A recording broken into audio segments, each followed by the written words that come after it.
There'll be food and drink and ghosts, and perhaps even a few murders. You're all invited. What's going on, everybody? Mike Macabre. Welcome to Bump in the Night Studios, where we not only talk monsters, we make monsters. And today we're going to talk monsters. As a matter of fact, we're going to be talking about the goats today. That's right, ladies and gentlemen. We are doing the top 10 best horror villains. Let's get right on into it. Starting in at number 10, we've got Art the Clown. And yes, I don't care what anybody says. He might not be quite up there with Michael and everybody yet, but Art is slowly but surely creeping his way into being a horror icon, man. And this list wasn't very hard to make. You know, I started at number 1 and worked my way down. And you know what? I analyzed some of the other guys, and I'm sorry, man. I feel like Art deserves to be on this top 10 list. So I got him here at number 10, man. Damien Leone, man. The guy's a genius, man. He did what nobody has done in over 20 years, man. And that's make an iconic slasher, man. We haven't had one of these in a long time. Art is honestly a breath of fresh air, man. So yeah, Damien Leone, he not only, you know, writes and directs these, he does the special effects too, man. The guy's just a powerhouse of talent, bro. I love these movies, man. There's a few ingredients to make a perfect horror villain, and Art the Clown just so happened to has those ingredients, man. The makeup's amazing. He has his own MO. You know what I mean? Like it great makeup, a great actor to play your villain. You know, there's a few ingredients, and Terrifier just has these ingredients, man. They're really good, man. And it's not like, I mean, he is new, but he's not. You know, All Hallows Eve came out in 2013, so Art's been around over 10 years now, man. And you know, we're about to get Terrifier 3 this year. The teaser trailer looks fantastic, man. I mean, what can I say, man? I don't care what anybody says. I got Art the Clown, number 10. On to number 9, we got Pinhead. That's right, ladies and gentlemen. Now, I'm going to be honest. I'm not the biggest Hellraiser fan. However, when I make these lists, I try my best to put personal bias aside. Even though Hellraiser might not be my favorite franchise, not my favorite villain, but he definitely deserves to be on this list. I mean, one thing I will say, even though I'm not a huge Hellraiser fan, I am a fan of Pinhead himself. I'm a fan of the way he looks. I'm a fan of the Cenobites. I think they're super creative looking. I love the whole concept of the movies and everything. As a matter of fact, you know, don't kill me, I really enjoyed the remake, man. I thought it was fantastic, man. I might like the remake a little better than the original, just being honest. Just being honest. I actually think the Cenobites were really, really cool, man. And I thought they did a great job. One thing I will say about the remake is, I don't know if they did this on purpose or not, but I really didn't care for the characters. You know, I had no emotional attachment to them, so whether they got canned or not, I didn't care. But other than that, you know, I thought it was fantastic. I thought Hellraiser was awesome. Forgive me, I forget the name of the person who played Hellraiser, but they did an awesome job, man. Really, really good. Love the Cenobites. I thought the Hellraiser remake was fantastic. You know, I do like the first 2 original Hellraiser films. I do. I also enjoyed the remake, and I'm excited to see where they go. You know, with this new remake, if they're going to do the sequels and how they're going to go, man. So, yeah, we got Pinhead at number 9. On to number 8, we got Jigsaw. Come on, man. I mean, it's Jigsaw, man. Jigsaw. I love the Saw franchise, man. Now, granted, some of the movies aren't as good as the others. But what I will say is that Saw X, in my opinion, was the best Saw that we've gotten since the original first one. Particularly as far as story goes. Because I think a bad decision that they made in the franchise was killing off Tobin Bell in the third one.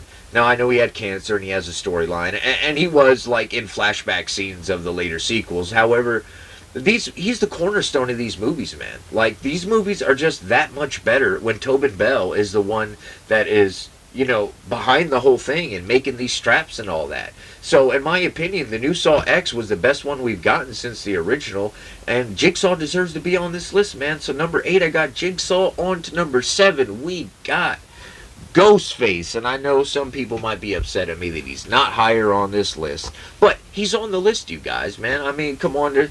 The one thing I will say about the Scream franchise that definitely gets credit for is there hasn't been a terrible movie in the franchise yet. You know, we've gotten 6 of them so far, and every single one of them is decent. The first one's a classic, let's be honest. You know, and the last 2 were pretty darn good. I enjoyed them, man. You know, so, I mean, Ghostface, not too much you could say, right? Like, Ghostface definitely deserves to be on the list. Number 7, we got Ghostface.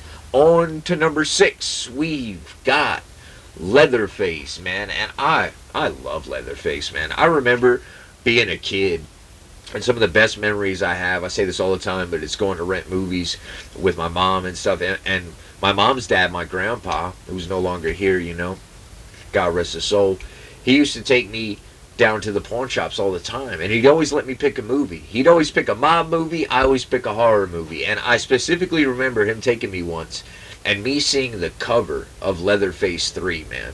Oh man, that cover, man, the Sawless family. I know some people hate Leatherface 3. I don't care, I like it. Because it's nostalgic for me. I understand it's not as well of a made movie as the original or even part 2, but I still enjoy it. I even enjoy part 4. And some people like really despise Texas Chainsaw Part 4.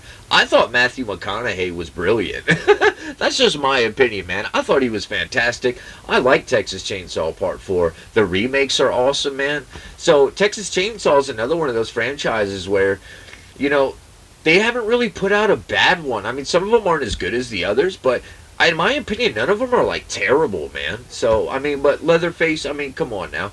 What else is there to say, man? He's definitely one of the most iconic slasher villains, man. He's got to be on this list, man. So, coming on in at number 5, we got Candyman. Yes, Candyman. In my opinion, Halloween is my number 1 favorite horror movie of all time. But an extremely, and I mean extremely, close second is Candyman. Candyman to me is such a well-made horror movie. Not just a well-made horror movie, but a well-made film in general. Just like when it comes to a horror villain, there are a few ingredients to make a perfect movie. And those ingredients, this movie has all of those. Tony Todd to Candyman is what Robert Englund is to Freddy Krueger.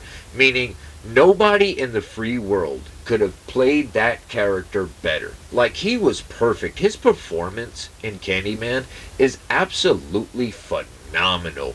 The score is phenomenal. The acting is phenomenal. The special effects look great.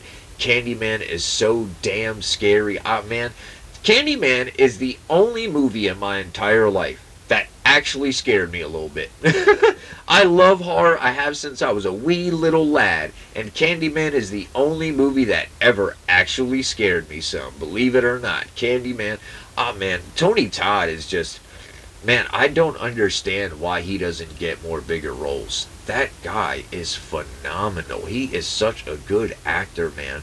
And in my opinion, Candyman is one of the best horror movies of all time. Now, I know the other 2 sequels aren't nearly as good, but that first movie, the score's done by Philip Glass, man, just that, like the score in that movie, and just, oh man, it just has all the ingredients for a perfect movie. And in my opinion, Candyman is a perfect movie. Candyman is one of those perfect villains. Number 5, Candyman. On to number 4, we have Chucky. Come on now, Chucky. Chucky is the man.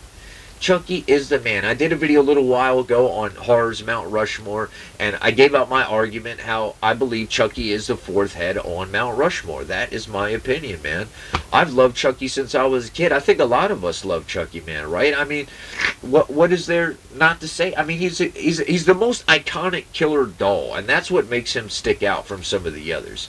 Is he's the only killer doll that has made it to the heights that he has made it. You know, as he's as famous as he is. There's no other killer doll movie, anything like that, anywhere remotely close to how popular that Chucky in Child's Play is, man. So yeah, man, awesome Chucky. I mean, come on, he's got some of the best one-liners in horror, man. We got Chucky at number 4.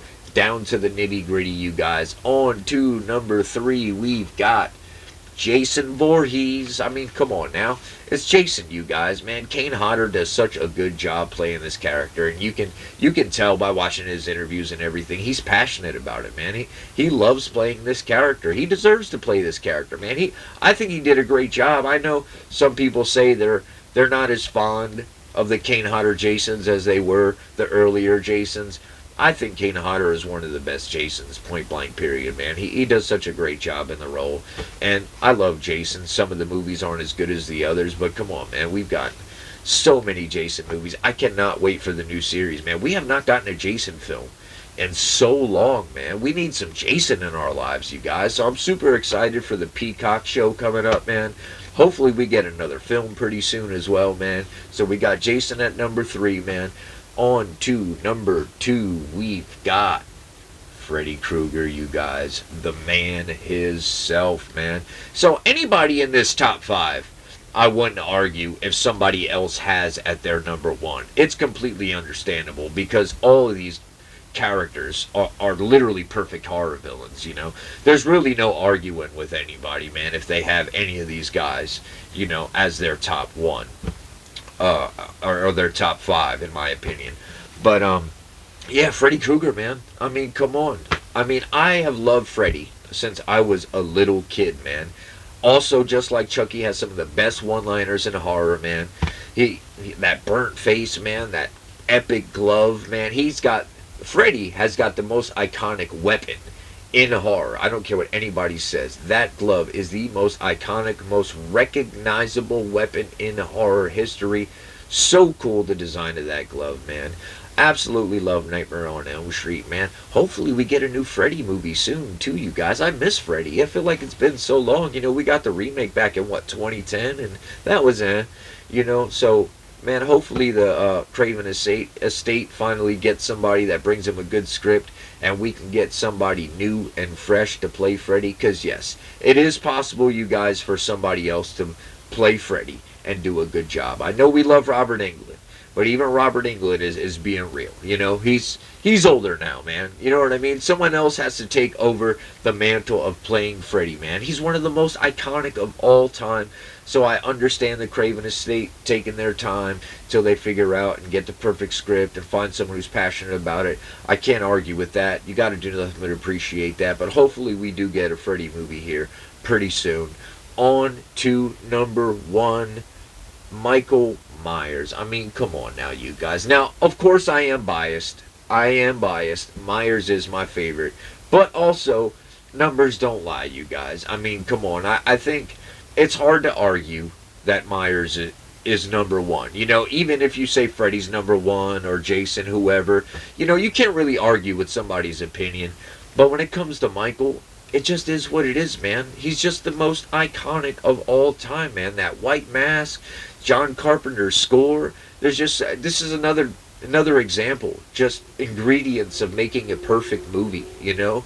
The story of the original Halloween is just such a cool story. They had such a low budget, man, but man, they made magic happen, man. Tommy Lee Wallace, man, the guy who made the original Myers mask, just fantastic, man.